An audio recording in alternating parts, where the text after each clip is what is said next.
Hello प्यारे बच्चों, तो कैसे हैं आप लोग? आई होप आप लोग अच्छे से होंगे, मस्त होंगे, स्वस्थ होंगे। तो आप सभी लोगों का हमारे इस नूरला क्लासेस चैनल में आप सभी लोगों का स्वागत है। तो आप लोग क्लास को मत लेट कीजिए और इस क्लास को मिस मत कीजिएगा, ताकि आप लोग को इस क्लास में जो हम पढ़ाने वाले हैं वो कि एग्जाम से रिलेटेड बहुत सारे कॉन्सेप्ट है, बहुत सारी क्लियरिटी है। तो हर एक चीज़ हम लोग को बात करेंगे, ठीक है। तो आप लोग मिस नहीं कीजिएगा, आप लोग अपने दोस्तों को शेयर कीजिए, ठीक है। चलिए आप लोग ना देर करते हुए, आप लोग अगर नए हैं तो हमारे चैनल को सब्सक्राइब जरूर कर लीजिएगा। तो हम देर न करते हुए हम क्या करते हैं, क्लास को चालू करते हैं और उसको पढ़ते हैं अच्छे से और समझने के प्रयास करेंगे, ठीक है। तो हमने इससे पहले वाले लेक्चर में नहीं, लेक्चर 2 में कर चुके थे, कोर बैंक की सबके बारे में पढ़ चुके थे, ठीक है। उपनिवेश सब पढ़ चुके हैं। अगर आप लोग नहीं देखे हैं तो इससे पहले आप लोग लेक्चर देख लीजिएगा, ठीक है। तो चलिए हमने आगे का इकोनॉमिक्स का जो है, ये इकोनॉमिक्स का जो हम लोग क्या करेंगे, चैप्टर नंबर 1 का हम लोग लेक्चर नंबर 3 है, क्लास 10 कवर करते हैं, ठीक है।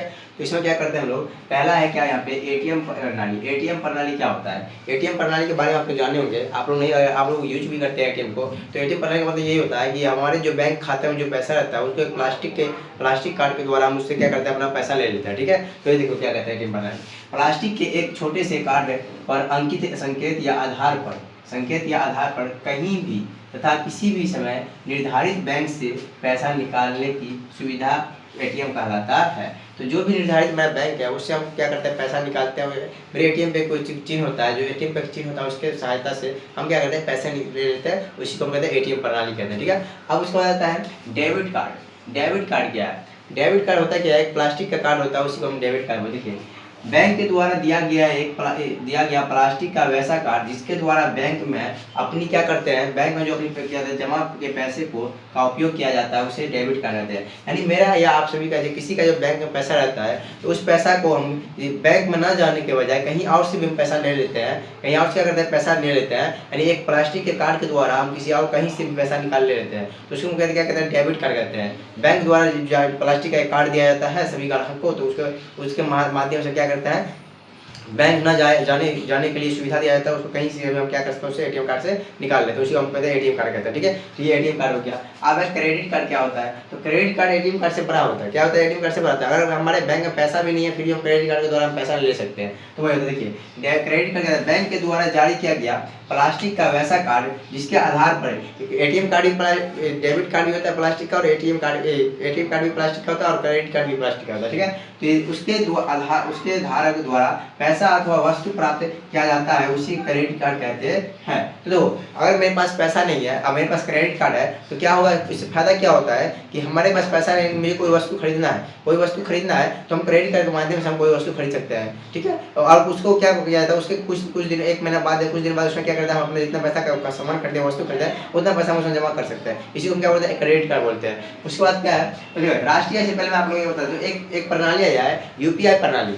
यूपीआई प्रणाली क्या होता है, जैसे आजकल यूपीआई प्रणाली भी चलने लगा है। तो यूपीआई प्रणाली का मतलब वो होता है जो कि यूपीआई से हम कहीं भी क्या करते हैं, सफलतापूर्ण अपना ऋण जमा कर सकते हैं, यानी पैसा ट्रांसफर कर सकते हैं या कोई वस्तु खरीद सकते हैं। जैसे कि आजकल मोबाइल के द्वारा से चलने लगा वो यूपीआई, जैसे मोबाइल यूपीआई होता है ना, तो उसी के माध्यम से जैसे किसी का कोई सामान खरीदे वहाँ से क्या करते हैं, उसको पैसा दे सकते हैं, ठीक है। तो ये यूपीआई होता है, यूपीआई प्रणाली होता है, ठीक है। अब है क्या, राष्ट्रीय आय पर क्या है, किसी देश के एक वर्ष की अवधि में उत्पत्ति सभी वस्तुओं एवं सेवाओं के मौद्रिक मूल्य के योग को राष्ट्रीय आय कहा जाता है। यानी किसी भी देश का जो है एक साल में कितना अवधि हुआ, कितना उत्पत्ति हुआ, उसी को क्या कहते हैं, राष्ट्रीय आय बोलते हैं। अब है क्या, अगला राष्ट्रीय आय जो है, देखिए इसमें क्या कहते हैं, राष्ट्रीय आर्थिक विकास का एक मुख्य प्रमुख क्या सूचक है, राष्ट्रीय के आर्थिक विकास का एक प्रमुख क्या है, सूचक है। अब क्या हम लोग जानेंगे विकसित देश क्या है। विकसित देश क्या होता है, जिस देश का आय जितना बढ़ेगा वो क्या विकसित होगा, जिस देश का आय कम होगा वो विकसित नहीं होगा। यानी जिस देश का आय जितना बढ़ता जाएगा वो उतना विकसित होता जाएगा। वही देखिए,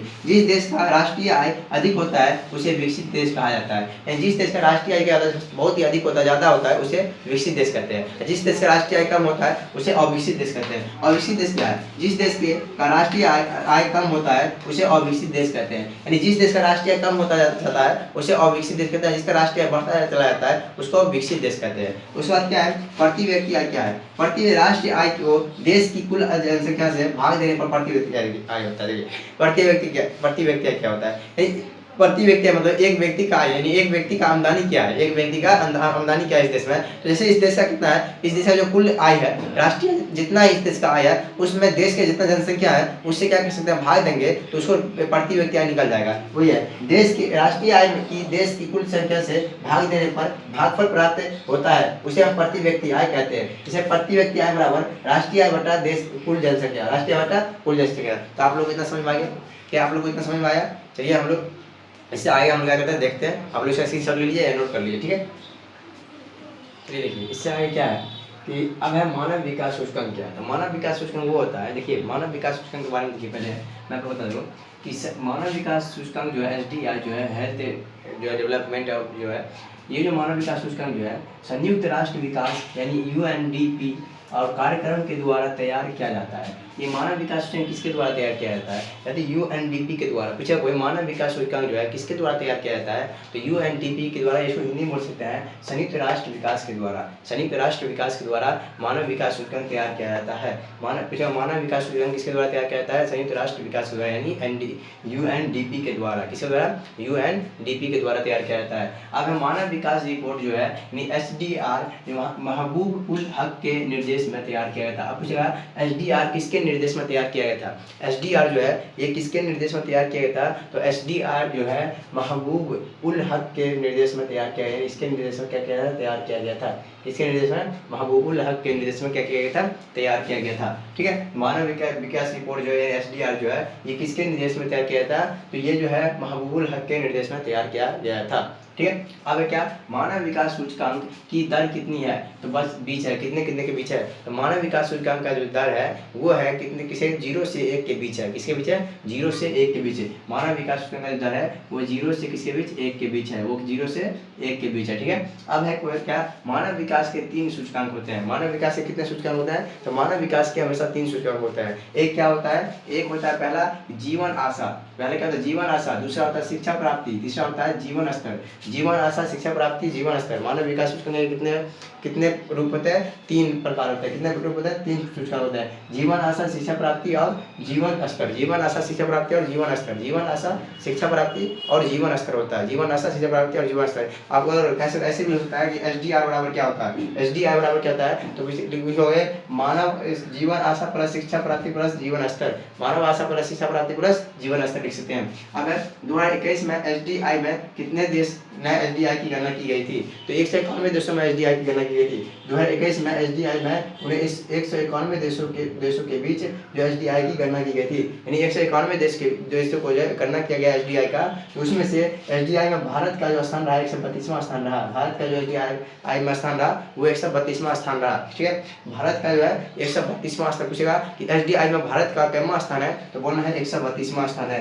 100 स्थान है? 32वां स्थान है। SDI में भारत का कितना स्थान है? 132वां स्थान है। फिर कहा जाएगा कि SDI भारत का SDI मूल्य कितना है? भारत का SDI मूल्य है वो 0.633 है।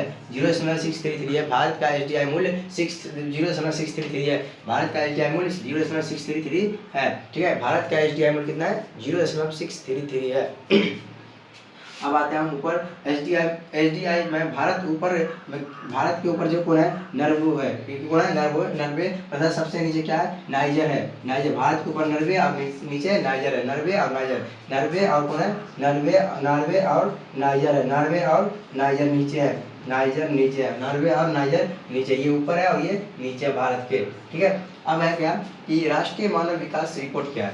राष्ट्रीय मानव विकास रिपोर्ट क्या है? तो राष्ट्रीय मानव विकास रिपोर्ट जो है वो राष्ट्रीय मानव विकास रिपोर्ट योजना आयोग के द्वारा जारी किया जाता है। तो राष्ट्रीय मानव विकास किसके द्वारा जारी किया जाता है? योजना आयोग के द्वारा। किसके द्वारा? योजना आयोग के द्वारा जारी किया जाता है। राष्ट्रीय मानव विकास रिपोर्ट किसके द्वारा? योजना आयोग के द्वारा क्या किया जाता है? जारी किया जाता है। ठीक है, अब राष्ट्रीय विकास रिपोर्ट जो है पहली बार कब जारी किया गया था? तो पहली बार जो है 23 अप्रैल 2002 को दिल्ली में जारी किया गया था। तो पिछला राष्ट्रीय मानव विकास रिपोर्ट जो है कब जारी किया था? तो पहली बार 23 अप्रैल 2002 को दिल्ली में जारी किया था। कहाँ राष्ट्रीय मानव विकास कहाँ जारी किया था?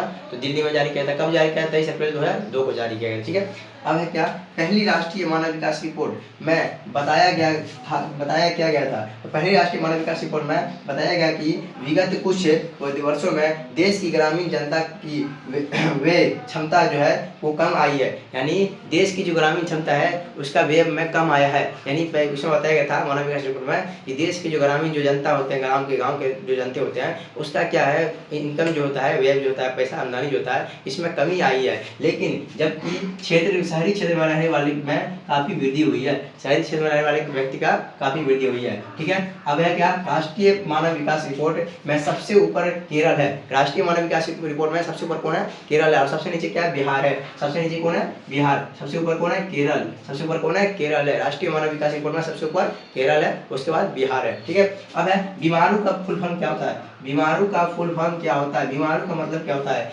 BI से बिहार होता है, BI से क्या होता है, बिहार। BI से बिहार, M से मध्य प्रदेश, A से असम और R से राजस्थान और U से Uttar Pradesh. Bihar, Assam, Bihar, Madhya Pradesh, Assam, Rajasthan, Uttar Pradesh. Bihar, Madhya Pradesh, Assam, Rajasthan, Uttar Pradesh. Bihar, Madhya Pradesh, Assam, Rajasthan, Uttar Pradesh. BIMARU, BIMARU।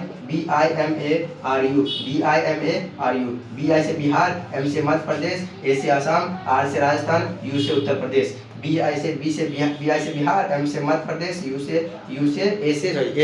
A से असम, R से राजस्थान और U से उत्तर प्रदेश।